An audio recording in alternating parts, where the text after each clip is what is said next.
You are one of the most well-reputed, award-winning producers in Punjab. आज मैं एक ऐसे कामयाब इंसान की कहानी सुनाने वाला हूँ जिसका कहानी हर कामयाब इंसान सुनना चाहता है। Good sensation over the years has become a household name with chart-topping hits that have defined an era of music. Bollywood में अपनी डिफरेंट सिंगिंग स्टाइल के लिए मशहूर हो चुके हनी सिंह अब इंटरनेशनल पॉप स्टार बन गए। और ये वो कहानी है, इससे पहले किसी ने इतनी ज्यादा सक्सेस नहीं देखा था। दौलत शोहरत की उन पर बारिश हुई है। He had the most interesting beats ever. बच्चे की जुबान पे यो Honey Singh, any day, anytime, anywhere in the world. और ऐसी कहानी बनाने वाला इंसान सदियों में एक बार पैदा होता है। Yo, Honey Singh, please give it up for him. लेकिन ये सिक्के का एक साइड की तरह ये कहानी इतनी भी सीधी नहीं है। लेकिन जो समाज में जो गिरावट आ रही है वो हनी सिंह के गानों की वजह से आ रही है। वाहियात गाने, वाहियात। हनी सिंह इक्वल टू विवाद, controversy, controversy equal to Honey Singh.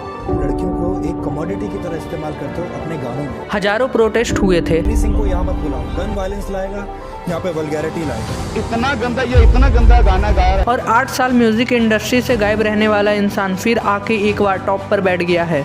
हमारे लिए हनी सिंह आज भी हमारे दिल में है। ये कहानी शुरू होता है 15 मार्च 1983 में और जन्म होता है हृदय सिंह का। और हृदय सिंह और कोई नहीं यो-यो हनी सिंह है। और इनका नाम ये कैसे पड़ा यो-यो हनी सिंह, ये हम आगे जानेंगे। और इनका जन्म एक सिंपल मिडिल क्लास फैमिली में होता है और इनके घर पे सभी को म्यूजिक सुनना काफी ज्यादा पसंद था। मेरे इतने खिलाफ थे कि मैं इस इंडस्ट्री में आऊँ और उनका सबसे बड़ा कंट्रीब्यूशन है।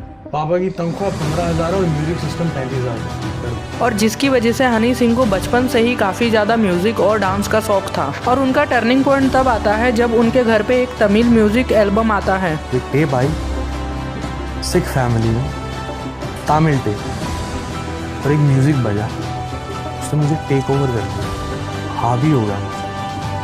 मैं कहा अंकल ये क्या है? बेटा किसी को सुनोगे ये लड़का पूरी दुनिया हिला देगा। और उसी टाइम हनी सिंह भी सोचते हैं कि वो म्यूजिक इंडस्ट्री में ही अपना करियर बनाएंगे। फिर आता है साल 2001 जब बीएससी करने के लिए वो एक कॉलेज ज्वाइन कर लेते हैं। और वो कॉलेज ज्वाइन इसलिए करते हैं ताकि उन्हें एक कंप्यूटर मिल जाए जिसके ऊपर वो म्यूजिक बना सके। तभी बीएससी इन आईटी ली और तब मुझे कंप्यूटर सिस्टम मिला। उस पर मैं जो कॉलेज का काम था वो करता और रात को मैं बीट्स बनाता। और उस टाइम पे हनी सिंह दूसरों गानों के बीट और म्यूजिक लेकर एक गाना बनाने की कोशिश करते थे। और वो ऐसे करके एक अपना पहला एल्बम निकाल देते हैं, देसी बाय नेचर। और ये जिस तरीके का एल्बम था, ऐसा एल्बम इंडिया में कोई भी नहीं सुनना चाहता था, जिसके वजह से ये इंडिया में फ्लॉप हो जाता है। और ये एल्बम इंडिया में तो फ्लॉप हो जाता है लेकिन बर्मिंघम में हिट हो जाता है। और इसी हिट एल्बम की वजह से यूके की एक कंपनी आती है और वो यो-यो हनी सिंह को कहते हैं कि एक रीमेक स्टाइल एल्बम बना के चाहिए। बर्मिंघम की कंपनी 2004 में आई मेरे पास। We want to sign you as a music producer. और हनी सिंह इसके ऊपर 9 से 10 महीने काम करते हैं और ये एल्बम बनाकर दे देते हैं। और हनी सिंह को लग रहा था कि ये एल्बम हिट हो जाएगा, लेकिन ये एल्बम लॉन्च होते ही फ्लॉप हो जाता है। और कह सकते हैं कि ये एल्बम तो पूरी तरीके से फ्लॉप हो गया था, लेकिन इस एल्बम का एक गाना अशोक मस्ती ने सुन लिया था। और जिसके बाद वो अपने लिए हनी सिंह को एक गाना बनाने के लिए कहते हैं। 2005 में अशोक मस्ती बाजी ने मेरा म्यूजिक सुना और कहते कि बना मेरे लिए कुछ। जिसके बाद हनी सिंह फिर से लग जाते हैं एक नया गाना बनाने के लिए और इसके ऊपर भी काफी ज्यादा काम किया जाता है। और इसमें पहली बार हनी सिंह इंग्लिश रैप भी ऐड करते हैं और इस गाने का नाम था ग्लासी, जो कि 2006 में लॉन्च हुआ था।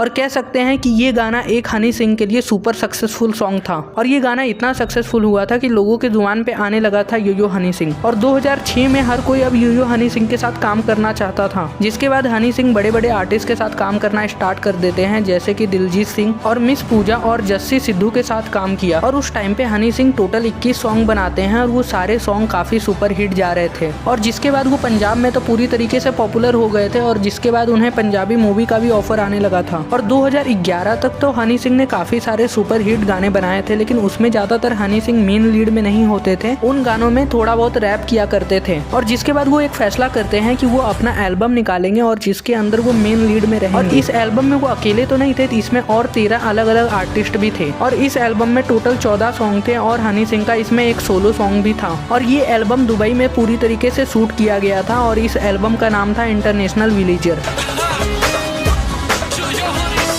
और ये एल्बम हनी सिंह का सबसे सक्सेसफुल एल्बम भी रहा था, जिसके बाद बॉलीवुड से भी हनी सिंह को काफी सारे ऑफर आने लगे थे। और इस एल्बम में एक गाना था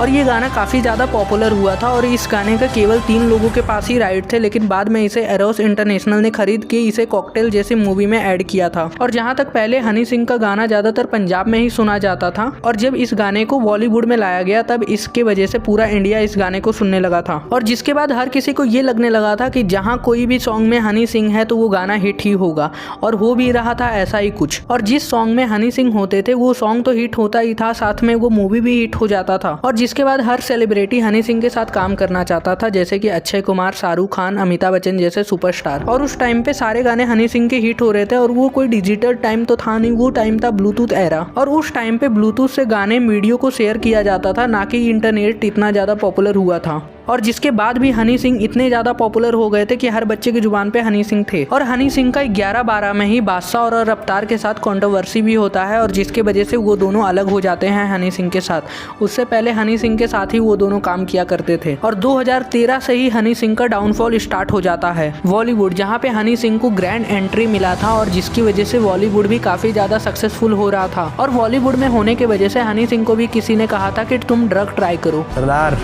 बड़ा तो पंजाबी है, दारू पी लेता है, ये करके दिखा, मैं क्या इसे दो करता हूँ। और हनी सिंह उस टाइम पे इतने ज़्यादा बिजी थे क्योंकि वो बहुत ज़्यादा शो किया कर रहे थे, जिसकी वजह से वो सो नहीं पा रहे थे और वो कम से कम नींद लेने के लिए ही ड्रग का नशा किया करते थे। अभी इसलिए पीता रहा भाई कि मेरा दिमाग थोड़ा स्लो चले, मेरी ये नस है ये फटफट करती थी क्योंकि मेरे को इतना कुछ करना था, इतना कुछ हो रहा था, मैं सोता ही नहीं था, मैं खाता था, जिम करता था, शराब पीता था, नशे करता था। और ये सब ऐसे ही चलते रहा और फिर एक दिन आता है जब हनी सिंह इस इंडस्ट्री से गायब हो जाते हैं पूरी तरीके से। और किसी को तो उस टाइम पे ये नहीं मालूम था कि हनी सिंह कहाँ गए। और हनी सिंह 3 साल बाद फिर से नजर आते हैं 2016 में जोरावर में। और उसी मूवी के इंटरव्यू में हनी सिंह बताते हैं पहली बार कि उन्हें बायोपोलो डिसऑर्डर की बीमारी हुई है।